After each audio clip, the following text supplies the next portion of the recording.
On this vote, the yeas are 235 and the nays are 193. The concurrent resolution is agreed to.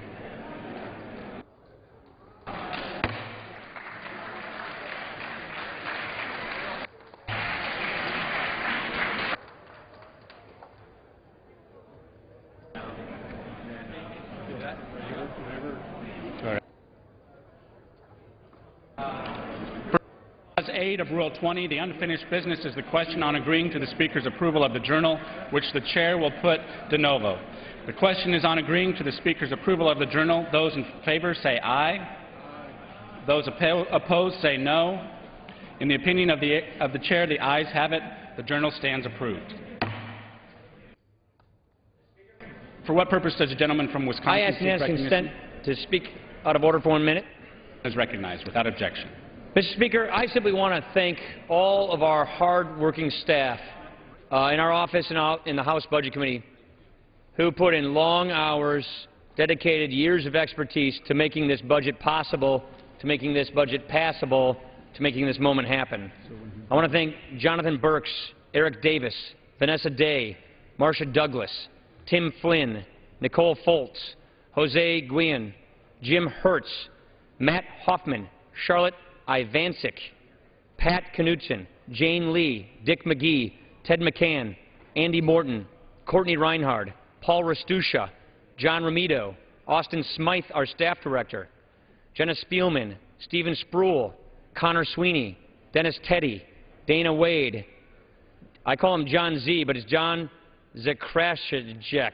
That's an inside joke. Brad Butler, Jonathan Golster, Spencer Pepper, Alex Stoddard. I also want to thank, from our personal office, Smith Anderson, Lori Krimpotich, Joyce Meyer, Sarah Peer, Mark Positano, Kevin Seifert, Martin Skold, Andy Speth, my Chief of Staff, Allison Stile, our interns, Brad Kirschbaum, Jane McKerney, David Pelsu, Greg Specific, and John Watts. Mr. Speaker, I just want to thank all of the hard-working staff for making this possible, and with that, I yield the balance of my time. Thank you. The gentleman's time has expired. For what purpose does the gentleman from Michigan seek recognition? Mr. Speaker, I would ask unanimous consent that the Committee on Energy and Commerce be permitted to file its reports to accompany H.R. 1213, 1214, 1215, and H.R. 1216 at any time through Wednesday, April 27, 2011. Without objection? Yield back. So ordered.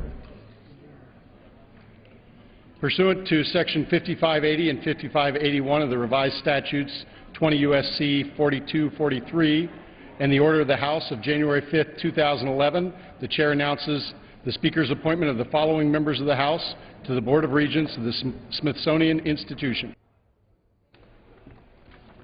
Mr. Becerra of California. Pursuant to 36 U.S.C. 2302 and the order of the House of January 5, 2011, the Chair announces the Speaker's appointment of the following members of the House of Representatives to the Holocaust Memorial Council. Mr. Grimm of New York, Ms. Hayworth of New York, Mr. Meehan of Pennsylvania, Mr. Waxman of California, and Ms. Giffords of Arizona. Pursuant to 16 U.S.C. 431, note and the orders of the House of January 5, 2011, the Chair announces the Speaker's appointment to the following members of the House of Representatives to the Dwight D. Eisenhower Memorial Commission. Mr. Thornberry of Texas, Mr. Simpson of Idaho, Mr. Boswell of Iowa. Pursuant to 2 U.S.C. 501B and the order of the House of January 5, 2011, the Chair announces the Speaker's appointment to the following members of the House of Representatives to the House Commission on Congressional Mailing Standards. Mr. Schock of Illinois, Chairman. Mr. Price of Georgia, Mr. Latta of Ohio, Mrs. Davis of California, Mr. Sherman of California, and Mr. Richmond of Louisiana. Pursuant to Section 2 of the Migratory Bird Conservation Act, 16 U.S.C. 715A, and the order of the House of January 5, 2011, the Chair announces the Speaker's appointment of the following members of the House to the Migratory Bird Conservation Commission. Mr. Whitman of Virginia and Mr. Dingell of Michigan. Pursuant to 22 U.S.C. 276H. In the order of the House, January 5, 2011, the Chair announces the Speaker's appointment of the following members of the House to the Mexico-United States Interparliamentarian Group.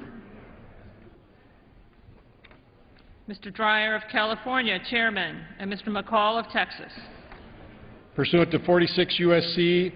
51312B, and the order of the House, January 5, 2011, the Chair announces the Speaker's appointment of the following members of the House of Representatives to the Board of Visitors of the United States Merchant Marine Academy.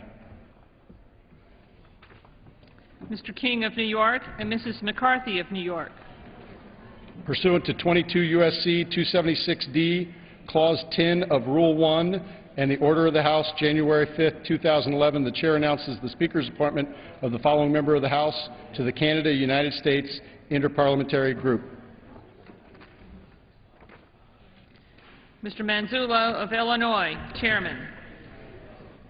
Pursuant to 14 U.S.C. 194, and the order of the House of January 5, 2011, the Chair announces the Speaker's appointment of the following members of the House to the Board of Visitors of the United States Coast Guard Academy. Mr. Coble of North Carolina and Mr. Courtney of Connecticut. The Chair will entertain requests for 1-minute speeches. For what purpose does the gentleman from Texas rise? Without objection.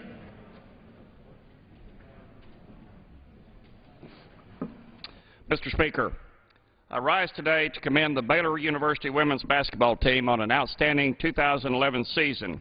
I don't believe that there are many members of this body that have the honor to represent two great schools that made it to the NCAA Elite Eight in this year's women's tournament. This trip to the Elite Eight is part of their winning tradition that includes a national championship in 2005. Coach Kim Mulkey and the Lady Bears deserve high praise of winning this year's Big 12 championship and advancing to the Elite Eight for their second straight year. Also, sophomore post Brittany Griner was also named as a first-team All-American. Congratulations to the Lady Bears on a great season, and sic 'em Bears. I yield back. The gentleman yields back. For what purpose does the gentleman from Pennsylvania rise? Request to address the House for 1 minute. Revise and extend my remarks. Without objection.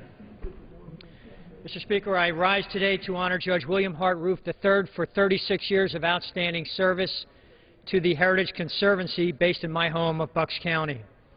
Headquartered in the county seat of Doylestown, the Heritage Conservancy is an organization that specializes in open space preservation, planning for sustainable communities, and natural resource protection.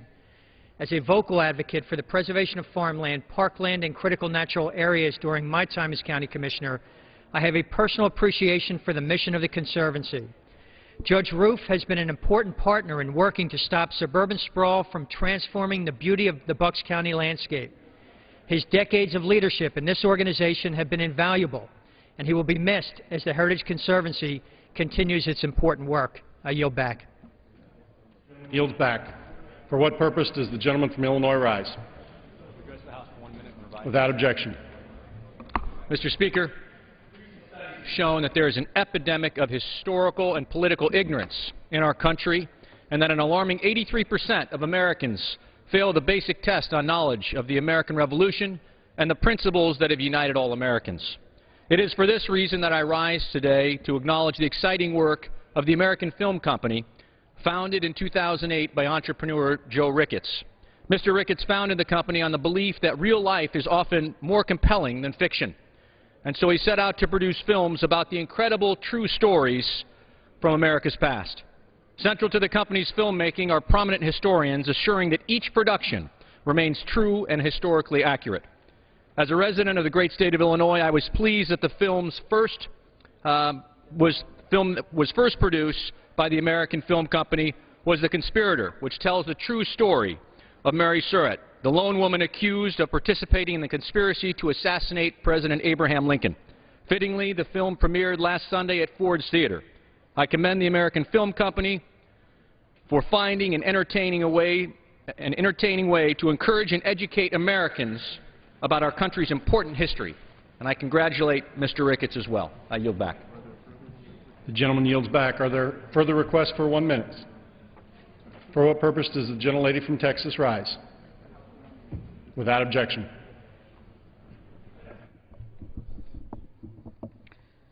Speaker, over the last 48 hours, this House engaged in its constitutional right of creating a pathway for revenue for the United States of America. Sadly, we ended just a few minutes ago on a budget that cannot claim, a Republican budget, that it will in essence reduce the deficit or create a surplus at any given year. I'm delighted to have supported the Democratic budget that reduces the deficit and reaches a primary balance by 2018. But more importantly, I think I am very delighted that the American people will see a heart in this budget, that we will not destroy Medicare, that we will not burden on seniors the extra $12,000 that seniors will have to pay. That is right, $12,000 in the Medicare program under the Republican plan, and that young people will not be closed or prevented at the doors of colleges to go to school, and that Head Start will end, and Medicaid for the disabled and seniors will end. I do have faith in this country, and I believe we will get a budget that is both merciful and balanced, the right way for the American people, not the wrong way. Today, unfortunately, we made a wrong step, but I believe together we will make it right. I yield back. The gentlewoman's time is expired. Are there further requests for 1 minute? Under the Speaker's announced policy of January 5, 2011, the gentleman from Illinois, Mr. Jackson, is recognized for 60 minutes as the designee of the minority party.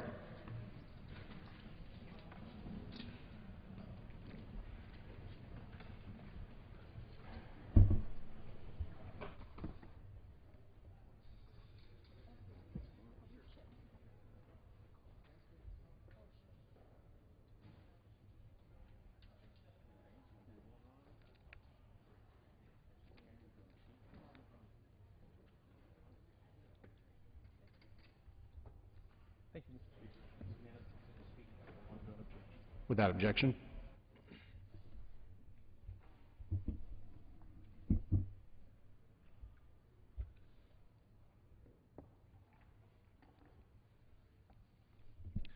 Thank you, Mr. Speaker. Recently, I've given several special order speeches about my view of the Constitution, making the argument for why I think it should be amended to include certain basic rights for the American people that they currently lack. These include the right to a high-quality education, the right to health care, and equal rights for women. Equal rights for women alone, Mr. Speaker, would be responsible for providing an extraordinary amount of income for 51% of households headed by women if women in our society were simply paid the same rate that their counterparts in the workforce are paid. Equal rights for women alone as a fundamental right would strengthen our economy. This afternoon, my special order time will be used to discuss the continuing resolution for fiscal year 2011, the Republican proposed fiscal year 2012 budget, which we just voted on, and the balanced budget amendment, or what I've taken to call the imbalanced budget amendment. All three of them have something in common. In an ideal world, my colleague Paul Ryan would support the idea of a balanced budget amendment to the Constitution, but such an amendment would have extraordinary implications for our country, extraordinary implications for our federal government, and it would be fundamentally in the wrong direction. And while the Republican proposed budget of fiscal year 2012 does not have the strength of the Constitution of the United States, it's clear to me that Republicans and conservatives in the Republican Party and some conservatives within the Democratic Party are forcing the nation's politics into a consideration of a balanced budget amendment for the Constitution. And I want to talk about that in the context of the 2011 debate, the context of the 2012 debate, and such an amendment. Before I begin, I want to set the framework for my special order. President Harry Truman in 1946 said that all of the policies of the federal government must be geared to the objective of sustained full production and full employment. Today, our country has unemployment that is nearing 9%. Unemployment nearing 9%. nearly 13 to 14 million Americans are presently unemployed, many of whom are chronically unemployed. And yet in 1946, President Harry Truman said that the objective of the federal government must be sustained full production and full employment, to raise consumer purchasing power and to encourage business investment. There's not been a single bill in this Congress since the 112th Congress has begun to address the issue of full employment. Secondly, I want to remind the American people, Mr. Speaker, of what William Jennings Bryan said in 1896. He said, "I am in favor of an income tax. When I find a man or a woman who is not willing to bear his share of the burdens of the government which protects him or her, I find a man or woman who is unworthy to enjoy the blessings of a government like ours." Not long ago, Mr. Speaker, the House passed H.R. 1, a continuing resolution that would have forced middle-class and working-class Americans to carry the burden of spending cuts. My colleagues across the aisle simplified the impacts of this measure by describing it, and I quote, as tightening our belts. They seem to be oblivious to the fact that these cuts went deep for those Americans who could least afford them. H.R. 1, and I quote, tightening our belts, slashed programs like community health centers, specifically designed to provide access to basic health and dental services to underserved communities that may not be otherwise able to care for them. H.R. 1 tightened our belts through cuts to the National Institutes of Health, setting back development of cancer treatments and cures for other diseases, the impact of which we will feel for years to come as medical professionals are forced to shut down promising research projects. H.R. 1 tightened our belts by hacking away at training of health professions, reducing this funding by more than 23%. Cuts to Title VII and Title VIII programs that help to train primary health professionals for underserved areas would limit the access to low-income individuals to quality doctors, nurses, and physician assistants in their areas. H.R. 1 tightened our belts by severing Title X family planning programs. In doing so, we stepped back in time, preventing life-saving care from being offered to our nation's women, specifically women who wouldn't otherwise have access to this kind of care. The programs I've listed so far provide health services to our nation, and especially to our most underprivileged populations. H.R. 1 also tightened our belts with cuts to job training programs, Head Start, and after-school programs, Pell Grants, Hope 6 housing programs, and high-speed rail. These programs were systematically sent to the guillotine. I'd be happy to yield.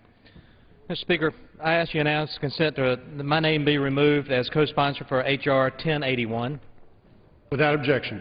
Thank you. Thank you, sir. The gentleman from Illinois may proceed. Thank you, Mr. Speaker. The people that they serve are not millionaires to whom we generously extended tax cuts. They are not the corporations who eagerly navigate tax loopholes, navigate the walls and the halls of this Congress every year, costing our nation billions in revenue. They are everyday, hardworking, middle-class, public school educated, checkbook balancing, minimum wage earning mothers and fathers and grandparents that elected each of us, hoping we'd find a way to decrease unemployment and bring America back from the brink. Mr. Speaker, thankfully our colleagues across the Capitol thought we went a few notches too tight in our belt with H.R. 1, as the Senate refused to take up these cuts. Much of our future long-term budget decisions and discussions to reduce our deficit and get America back on train and on track remain in limbo. Recently, this discussion had reached a fever pitch. After multiple short-term extensions of the fiscal year 2011 appropriations legislation, the negotiations between Speaker Boehner, Leader Reid, and the President had broken down many times throughout the week. We were faced with the threat of the first government shutdown since 1996. Agencies were planning which workers to furlough. National parks and museums were prepared to shut their doors for the weekend. And the brave men and women in active duty and service to our nation were prepared to continue their work without pay. Then, at the 11th hour, there was a breakthrough. The 5.5-month continuing resolution, agreed to by the leadership of the House and the Senate and the President, included a total of $39 billion worth of cuts. But these cuts that were agreed to late into Friday have real consequences. There are significant cuts to programs like WIC, Women, Infants, and Children, the Special Supplemental Nutrition Program for women, infants, and children, community health centers, low-income heating and energy assistance programs, LIHEAP, international disaster assistance, and Head Start. And after the President and congressional leadership agreed to giving $800 billion in tax cuts to America's top wage earners last December, we turned around and cut programs that working families and seniors depend on. It just doesn't make sense to me, Mr. Speaker. And again, while I was relieved that the federal government did not shut down, I'm deeply disappointed in the process that has brought us this so-called compromise, if you can even call it that. Like the negotiations held up tax cuts for the middle class at the end of last year to hold out for tax cuts for the wealthy, our leadership has again demonstrated that they're willing to hold up programs that provide for the most vulnerable Americans, and this Congress is only just the beginning. As for next fiscal year's budget, there are a variety of solutions that have been presented, some with potential to succeed, others destined to fail. Among the proposals lie Budget Committee Chairman Paul Ryan's recent offering. Look at the facts. His proposal will reduce our nation's deficit, but leaves us asking the question, at what cost? First and foremost, Mr. Ryan intends to place the burden of ending our nation's debt on the citizens least capable of caring for themselves, the most reliant on the help of others, our seniors. The Budget Committee's proposal will end the Medicare our senior citizens have come to know and rely on, replacing it with what can only be described as a coupon, a voucher, that according to the nonpartisan Congressional Budget Office would leave our eldest Americans shouldering 68% of their health care costs in the next 20 years. Who else pays the cost of balancing our budget within the Ryan proposal? The burden falls next to working American families. The Ryan proposal will lower tax rates for individuals with the highest income as well as corporations, relying on raising taxes for the average Americans to pay for it. If it sounds familiar, it's because it's the same standby, trickle-down failure that we placed our faith in the past decade. Despite what Majority Leader Cantor says, during an economic downturn, decreasing the deficit does not create jobs. Also, cutting taxes does not create jobs. Both Presidents Bush and Obama have cut taxes so much that if Majority Leader Eric Cantor's theory were correct, we would have zero unemployment, which we do not have. This is what the Ryan plan aims to do. For 10 years, our economy has stagnated. The gap between the median wage and average wage is growing because the highest earners are the only ones receiving wage increases. Unfortunately, balancing our nation's budget on the backs of the middle class does not end there. Where else would the burden of balancing the budget fall under the Ryan plan? Education. Cuts to K through 12 education are just the starting point in disadvantaging the future of America. The proposal also makes significant cuts to Pell Grants. These cuts will prevent the educated generation of young Americans our country needs to compete in a global economy. The proposed cuts to Pell Grants would return the maximum award allowable to pre-stimulus levels, impacting millions of young Americans depending on financial assistance to attend college. This will stretch the time it will take for them to earn their degrees and enter the workforce. Finally, Ryan's budget continues to provide tax loopholes to big oil companies and cuts all federal support for clean energy, short-sighting our economic investments in the future of energy. Mr. Speaker, I am not promoting constant federal debt. I am not advocating against hoping or trying for a balanced budget. But when you look through history and the history of our nation, we see that when Americans were in most need, during war or recession, during the Great Depression, we focused on solving these problems, not just reducing our debt. Mr. Speaker, we are currently engaged in 2 wars and fighting our way out of the worst recession of the modern era. The Ryan budget is a new attempt at an age-old ploy to mandate a balanced budget for the federal government. Ending our nation's deficit and returning our country to prosperity should, of course, be the goal. But we must also ask the question, at what cost? Where do our priorities lie? The Ryan proposal, like the myriad of constitutional amendments before it, attempts to balance our budget on the backs of those Americans who can least bear the burden. Here's the history of the balanced budget amendment.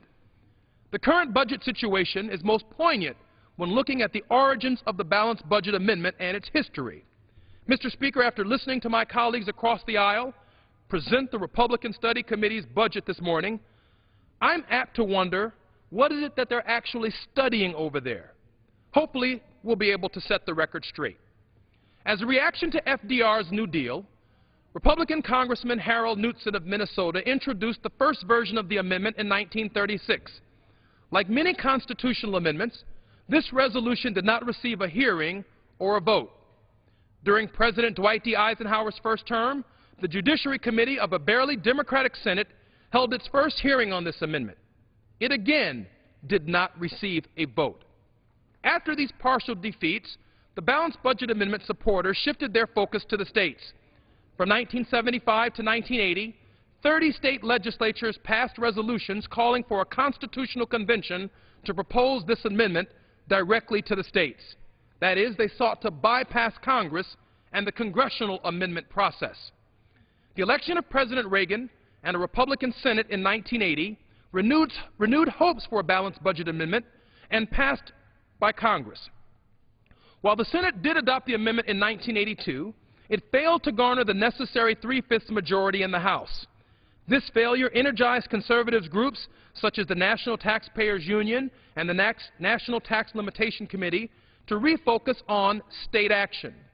In 1982 and 1983, the Alaska and Missouri legislatures passed resolutions supporting the BBA, bringing the total number of these resolutions to 32, too short of the 34 needed for a convention. However, a growing concern about the scope of a constitutional convention led some states to withdraw their resolutions, reshifting focus to congressional action. From 1990 to 1994, Congress would make 3 additional attempts to codify this amendment. All failed to garner the necessary 3/5 majority. However, the BBA made a comeback when it was included in Newt Gingrich's contract with America. 26 days after taking office, the newly empowered Republican majority adopted the balanced budget amendment, giving conservatives their first congressional win in a decade. Disappointment awaited in the Senate, however, where 2 separate votes fell just short of adoption. This failure, along with the balanced budget and the budget surplus at the end of the decade, sapped any remaining congressional support for a balanced budget amendment. There was no renewed energy from Republican support for the amendment in 2000, and it was included in their party's platform. The Bush tax cuts, wars in Afghanistan and Iraq, and the massive deficit spending created by them eventually led Republicans to sweep the idea of a balanced budget amendment back under the rug. By 2004, the Republican Party left any mention of a balanced budget out of their political platform. Again, in recent years, with the advent of the Tea Party and the return of extreme fiscal conservatism in the Republican Party, there are currently 12 balanced budget amendments in the House of Representatives and in the Senate. There are 3. I had my staff double-check that for me. 12 balanced budget amendments in the House. They're all basically the same. Some have even been offered by members of my own party. I understand these members' frustration. Mr. Speaker, I've been trying to pass my 9 amendments to the Constitution for 10 years now, and my amendments are based on FDR's second Bill of Rights, which he proposed back in 1944. Today, 67 years later, here we are. Mr. Speaker, I fundamentally believe that conservatives in Congress are pushing for this amendment, not to force a vote in Congress, but to rally states to act. Mr. Speaker, we have a troubling national debt and deficit, but the balanced budget amendment is not the solution. The arguments proponents of balanced budget amendment make is as follows. Like families, businesses, and states, the federal government should balance its budget. But since it does not, we need a constitutional amendment to guarantee that it will do so. Nearly every state in this union has some form of a balanced budget requirement, but those states are not out of debt. Their amendments have restricted their states' ability to care for their citizens in times of austerity or emergency, but their budgets are not balanced. According to a Forbes analysis of the global debt crisis in January of 2010, every single state in the country is carrying some form of debt. These debts range from as little as $17 per capita in Nebraska to $4,490 in Connecticut. How can this be, Mr. Speaker? It's because the infrastructure of these states allowed them to hide debt in capital funds. The federal government cannot, and I would argue the federal government should not, follow this path. Congress should never seek to hide the fiscal realities from the public that bear the burden of the costs, nor should we seek the public magic beans that a balanced budget amendment will somehow make the national debt and other problems go away. Debt will exist just as new problems will arise. Just as there are new threats to America, unforeseen threats, just as there are future economic calamities that we cannot see, the federal government must play some role in addressing a national crisis. A balanced budget amendment would simply prohibit the federal government from exercising precisely the authority that it needs to exercise on behalf of the American people. In fiscal year 2012, approximately 44 states will face revenue shortfalls. Many are desperately looking for ways to declare their state bankrupt. Bankrupt, I say it again, Mr. Speaker, because this proposed amendment would place the federal government in a similar predicament. The effect in many states is calamitous. For instance, in Rhode Island, judges and court workers have cut pay and left 53 positions unfilled. This is still not enough to balance their budget. As a desperate last resort, the Chief Justice has begun to dispose of cases on backlog, literally tossing them out. Florida is in the same predicament. Mr. Speaker, a balanced budget amendment would force the federal government to deny Americans the right to seek redress and justice in federal courts for the sake of balancing their budget. In my home state of Illinois, mental health services have been cut by $91 million. Human service directors are fearful that these cuts will cause a real public health and public safety crisis. Iowa, Idaho, Alabama, and Ohio are considering drastic cuts to education. My colleagues across the aisle are so concerned about handing our children and grandchildren any amount of national debt that they fail to realize we are setting future generations up for failure. States are already cutting too many services that the American people and the American workforce need to remain strong and competitive. Should the federal government do the same, our legacy will be an America that is uneducated, ill-equipped to compete on a global level. Mr. Speaker, as exemplified by its effects on the states, this amendment may sound good on its face, but it falls flat when examined more critically. Like an optical illusion whose image carries and changes as you draw closer, the balanced budget amendment masquerades as the savior of our budget, yet in reality, it threatens to permanently destroy it. According to the Center for Budget and Policy Priorities, Citizens for Tax Justice, and others, a federal balanced budget amendment would do 5 very damaging things. It would damage our economy by making recessions deeper and more frequent. It would heighten the risk of default and jeopardize the full faith and credit of the U.S. government. It would lead to reductions in needed investments for the future. It would favor wealthy Americans over middle and low-income Americans by making it far more difficult to raise revenues on people who can afford to pay and easier to cut programs for people who need them most. And lastly, Mr. Speaker, it would weaken the principle of majority rule. Therefore, passing a balanced budget amendment is not prudent. It's not the right path for our nation to follow. So let's return for a few moments to the 5 faults outlined by the Center on Budget and Policy Priorities and Citizens for Tax Justice. These arguments will bring to light the dangers with which a balanced budget amendment would threaten our nation. The first fault: a balanced budget amendment would damage the economy and make recessions deeper and more frequent. Under a balanced budget amendment, Congress would be forced to adopt a rigid fiscal policy, not just under the amendment, but also under the Ryan budget, requiring the budget to be balanced or in surplus every year, regardless of the current economic situation or threat to our nation's security. A sluggish economy with less revenue and more outgoing expenditures creates a deficit. As we've seen from recent events, a deficit necessitates economic stimulation to reverse negative growth. That is why in the last session of the Congress, the American Recovery and Reinvestment Act invested in roads, bridges, mass transit, other infrastructure. It provided 95% of working Americans with an immediate tax cut and extended unemployment insurance and COBRA for Americans hurt by the economic downturn through no fault of their own.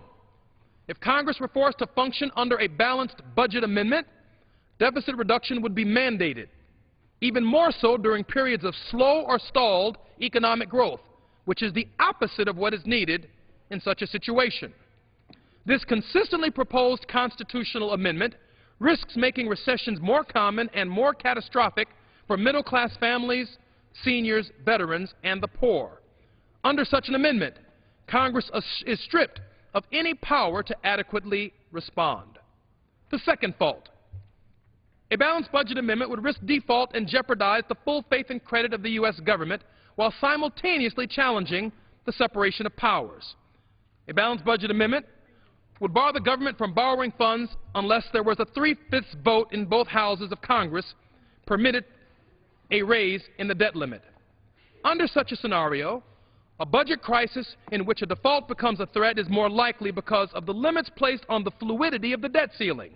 We're about to enter into a national conversation about what to do about the debt ceiling. That default, under such a scenario, becomes more likely to occur. After a default of only a few days, the long-term impacts would quickly appear. Confidence in the ability of the U.S. to meet binding financial obligations would erode almost immediately. The government pays relatively low interest rates on its loans because it pays its debts back in full and on time. A default would mimic an earthquake, shaking confidence in the United States on a global scale, resulting in exploding interest rates and aftershocks felt in our national economy. The international economy would also succumb to the rumblings of this potential disaster, and our deep connection to it would cause even further chaos here at home. Other balanced budget proponents argue that since states have to balance their budgets, so should the federal government. Indeed, many states are required to balance their operating budgets. Such distinction is made by a balanced budget amendment. Rainy day or reserve funds, which states can draw on to balance their budgets, are prohibited by a BBA. Many states operating under a BBA require the governor to submit a balanced budget, but do not require the actual achievement of it. Some states allow governors to act unilaterally to cut spending in the middle of the fiscal year. This condition of the BBA would violate the federal Constitution's separation of powers. The Founding Fathers were deliberate in their construction of our government, and the separation of powers serves as a cornerstone in our democracy. Each branch has certain powers and limitations. Congress, the courts, and the President work together, but in distinct ways, to move America forward. The threat of judicial involvement in matters of the budget is a real and present problem under the balanced budget amendment. The BBA would weaken the balance of power. It diminishes the authority of Congress as the elected representatives of the people to have the final say on taxes and spending. Mr. Speaker, what purpose does this body serve if this amendment passes? Should we broaden the scope of judicial review granted to our federal courts? By subverting the balance of power between the branches, this body steps onto a slippery slope of reassigning authority and moving away from the values inherent in our Constitution. The third fault. A balanced budget amendment would lead to reductions in needed investments in the future. Since the 1930s, our nation has consistently made public investments that improve long-term productivity growth in education, in infrastructure, in research and development. All of the federal highways in this country are paid for by this Congress. They've helped build a more perfect union between the states, within states. All of the airports, when we take off from O'Hare Airport in Chicago or from Reagan Airport, they're all federal facilities run by the Federal Aviation Administration. When you visit your nation's capital and you take off from an airport, because airports function under the rigid guidelines of the FAA, there is a reasonable assurance that when your plane takes off from one airport and lands at another airport, that the length of the runway that you take off from and land on are reasonably the same. States don't determine the length of runways. If we're going to build a national government, if we're going to build one country, if we're going to form a more perfect union, only the federal government has the power to do that. It simply cannot be done one state at a time. And in a global economy, in a global economic environment, we must move as one nation to challenge Europe, to challenge the Japanese, to challenge the Chinese, to challenge cheap labor in cheap labor markets abroad. We must have one national standard, not 50 individual state sovereign standards to move our nation, our education system, our infrastructure, and our research and development forward. These efforts encourage increased private sector investment, leading to a surplus and a thriving economy. A balanced budget amendment, which requires a balanced budget each and every year, would limit the government's ability to make public investments, thereby hindering our future growth and thereby hindering our ability as a nation to be competitive nationally and internationally. A very important point, Mr. Speaker, for which I want to deviate from my prepared remarks. You see, it is just simply impossible to go one state at a time or to assume that the private sector acting on its own has the capacity to address the questions of sustained full production and full employment on their own. President Truman made it perfectly clear. All of the policies of the federal government must be geared to the objective of sustained full production and full employment, to raise consumer purchasing power and to encourage business investment. In the 112th Congress, unemployment is at 9%, and not a single piece of legislation considered by the 112th Congress has done anything to address 13 million unemployed Americans. A few short weeks ago, I came to the House floor after having purchased an iPad, and I said that I happen to believe, Mr. Speaker, that at some point in time, this new device, which is now probably responsible for eliminating thousands of American jobs, now Borders is closing stores because why do you need to go to Borders anymore? Why do you need to go to Barnes & Noble? Just buy an iPad and download your book, download your newspaper, download your magazine. Chicago State University in my congressional district, in freshman class, they're not being given textbooks any longer. They're all being given iPads as they enter school. President Wayne Watson hopes to have a textbookless campus within 4 years, where at this state university they no longer have textbooks. Well, what becomes of publishing companies and publishing company jobs? What becomes of bookstores and librarians and all of the jobs associated with paper? Well, in the not-too-distant future, such jobs simply will not exist. Steve Jobs is doing pretty well. He's created the iPad. Certainly it's made life more efficient for Americans, but the iPad is produced in China. It's not produced here in the United States. So the Chinese get to take advantage of our First Amendment value. That is, to provide freedom of speech through the iPad to the American people, but there is no protection for jobs here in America to ensure that the American people are being put to work. And I would suggest to you, Mr. Speaker, that the Congress and the direction of this Congress in its obsession with debts and deficits is heading in the opposite direction of sustained full production.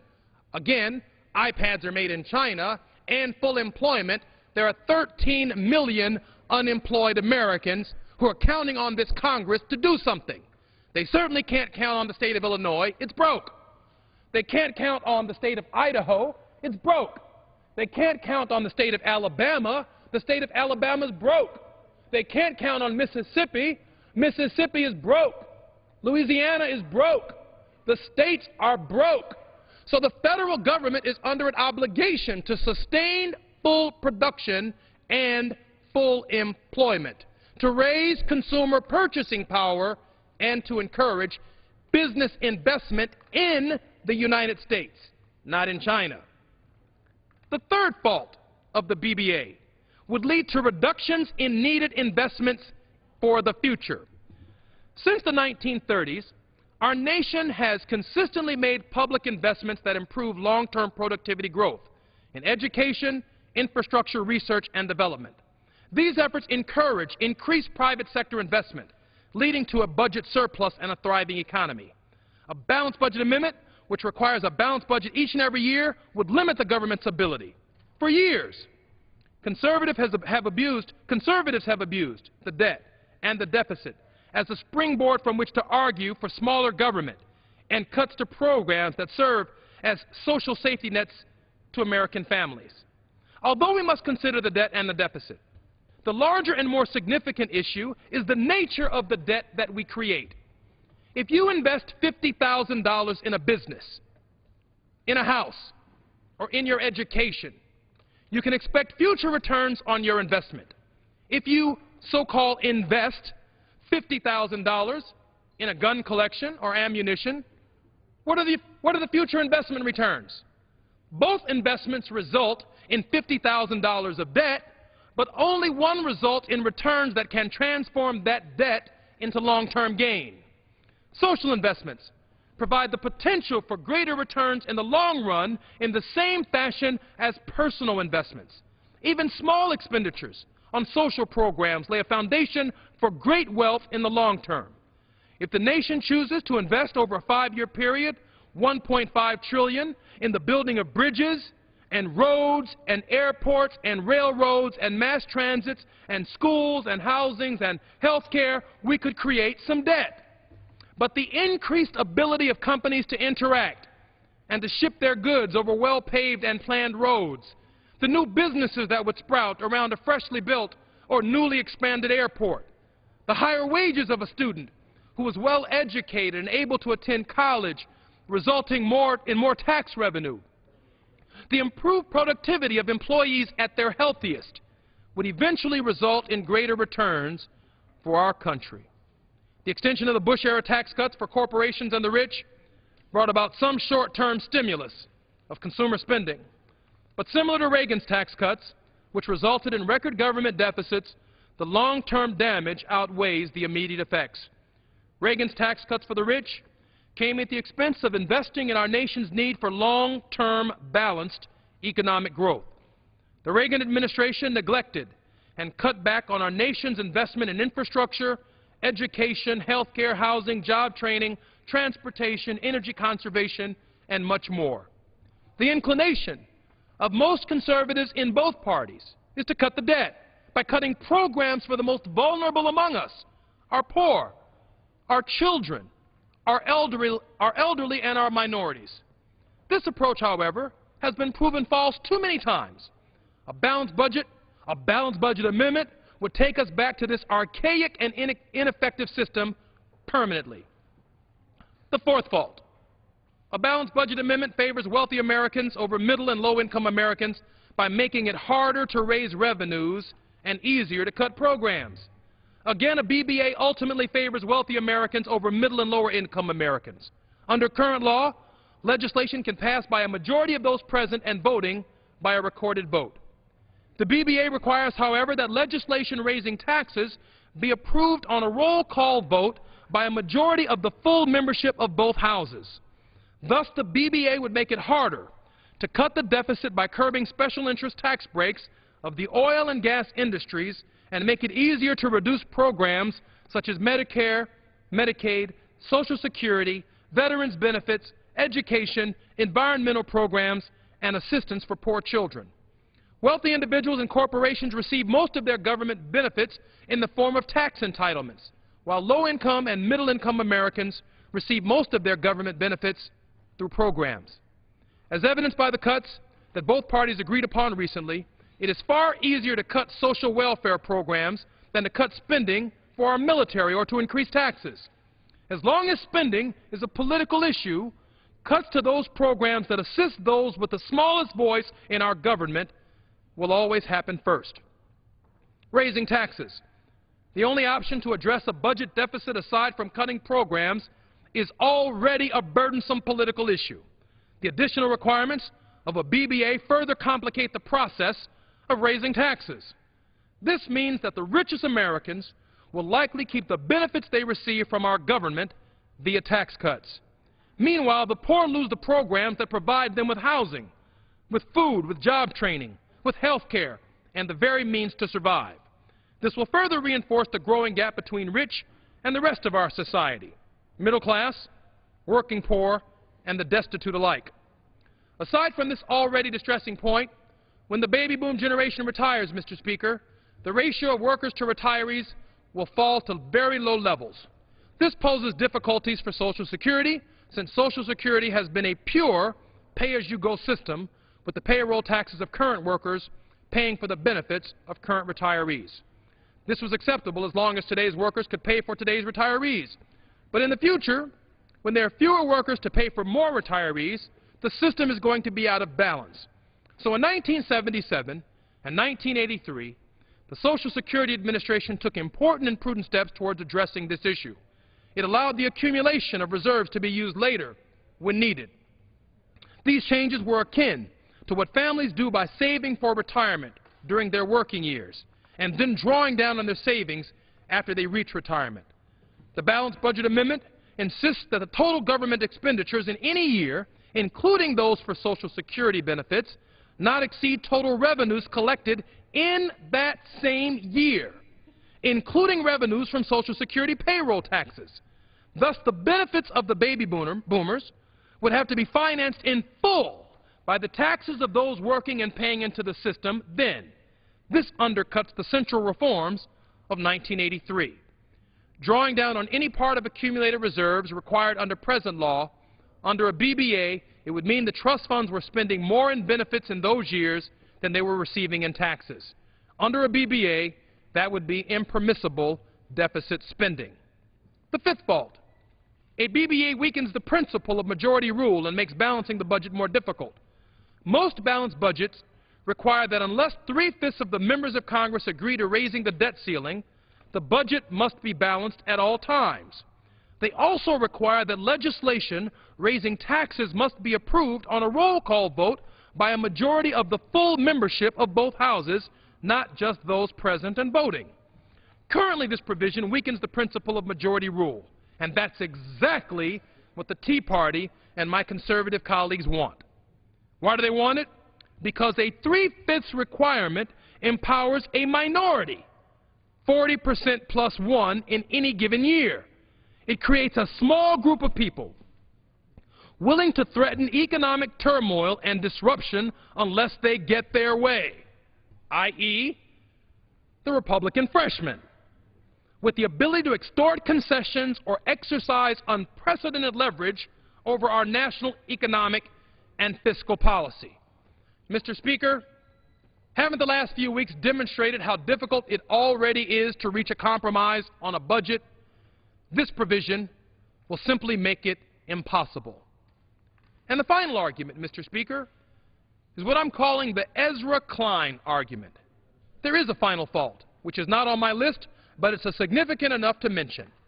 Ezra Klein of the Washington Post cleverly points out in a recent article titled, and I quote, "The worst idea in Washington," that under a balanced budget amendment, not a single budget of the Bush or Reagan administrations would have qualified as constitutional. In fact, the only recent administration which would not violate the requirements of a balanced budget amendment would have been President Clinton's, and that would have been for only 2 of his budgets. Mr. Speaker, if President Reagan's budgets wouldn't qualify, is this something we should even be considering in this Congress? I don't think so. I've listed a few, and certainly not an exhaustive list of arguments against the balanced budget amendment. The truth is the federal government is quite unlike fiscal practices of businesses and families and states, even though we keep hearing the argument. The federal government needs to balance its budget like I do at home. The federal government needs to balance its budget like our families do. The federal government needs to balance its budget like the states do. But contrary to popular myth, except in times of war and recession, the country has a conservative record of keeping deficits actually in line. It's when the states fail, it's when there are wars that we are fighting, it's when we are looking at unforeseen economic calamity that we need a federal government that can reach into the deep recesses of her bounty to bring about a more perfect union and keep the nation moving forward. Without the federal government, the states cannot do it on their own, and the private sector has shown a reluctance to do it without regulation from the federal government to make the union more perfect. Let me add one final quote, Mr. Speaker. 1963, Martin Luther King, Jr. stood not very far from this auspicious location and delivered a speech at the feet of Abraham Lincoln, at the feet of Abraham Lincoln's memorial at the end of our mall. He began by saying, "Today I stand in the shadow of a man who 100 years ago set the slave free. But 100 years later, they find themselves still trapped and still isolated in the ghettos and the barrios, in the rural areas of our nation." He said, Mr. Speaker, today we've come here, in a sense, to cash a check. Now imagine that. Martin Luther King Jr. at the other end of this mall is looking in the direction of Democrats and Republicans in the Congress of the United States. And he says, Mr. Speaker, we've come here to cash a check that should give us upon demand the riches of security and of freedom and justice. But America, Dr. King says, has issued us a bounced check. It keeps coming back marked insufficient funds, but I refuse to believe that there are no funds in the great vault of opportunity of this nation. Mr. Speaker, I'm 46 years old, and I've had the privilege of serving in this Congress for nearly 16 years. And I remember on September 10th, 2011, when we stood here on the floor of this Congress, my dear colleague, we stood here on the floor of this Congress, and this Congress declared that it was broke, that it couldn't find money for anything. We took a vote on September 10th, 2001, to defund education programs for the most vulnerable children in our nation. Every member of Congress, mostly from conservatives and many conservative Democrats, came and made the argument that we can no longer afford to provide high-quality education for your children, that we can no longer afford to provide health care for all of the American people, that we could no longer afford it. And just 24 hours later, a tragedy, the great tragedy of the 20th century, terrorists attacked the World Trade Center and flew a plane into the ground in Pennsylvania and landed a plane on our nation's defense system at the Pentagon. Just 24 hours later, the Congress of the United States that did not have the money to provide for education for our children, the Congress of the United States that did not have the money to provide health care for all of the American people, suddenly it found an unlimited amount of money to chase down Saddam Hussein. And we are spending an unlimited amount of money just 24 hours later to find Osama bin Laden in a cave in Afghanistan. And 10 years later, we haven't found him yet. And yet we continue to spend billions and billions and billions of dollars. So, on one day the government is broke. 24 hours later, Dr. King says the nation has issued us a promissory note, and it keeps coming back marked insufficient funds for priorities that matter to the American people. Our government, Mr. Speaker, needs the flexibility to respond in times of economic downturn or in war in a way that businesses, that families, and that states never have to consider. I've been in the House long enough to know now that when my colleagues on the other side of the aisle came into the majority with large deficits and debts, I knew their first response would be to cut social spending, to weaken government regulation, and underfund protection of workers' rights and civil rights and environmental protections, you name it. I wish I could say I didn't see this coming. But conservative politicians want to get the government off the backs of business, off the backs of finance, and off the backs of industry. They are willing and ready to use the current economic situation to do it. And they intend to place the burden on the backs of the middle class, of seniors, of children, of veterans, and the poor. The Republican budget that we voted on today does just that. The balanced budget amendment aims to make it a permanent fixture. Mr. Speaker, I know we can do better. We cannot balance the budget on the backs of middle-class Americans. We need to achieve America and achieve the American dream for everyone. The burden of that dream must rest squarely on the shoulders of every American that can carry it. I find it offensive that some of the most profitable corporations in this country pay no taxes and some even get a refund. I find it offensive that the richest 400 people in this country who have more wealth than half of all Americans combined have an effective tax rate of only 16.6%. In the words of William Jennings Bryan, when I find a man who is not willing to bear his share of the burdens of the government which protects him, I find a man who is unworthy to enjoy the blessings of a government like ours. With those wise words, Mr. Speaker, I yield back the balance of my time.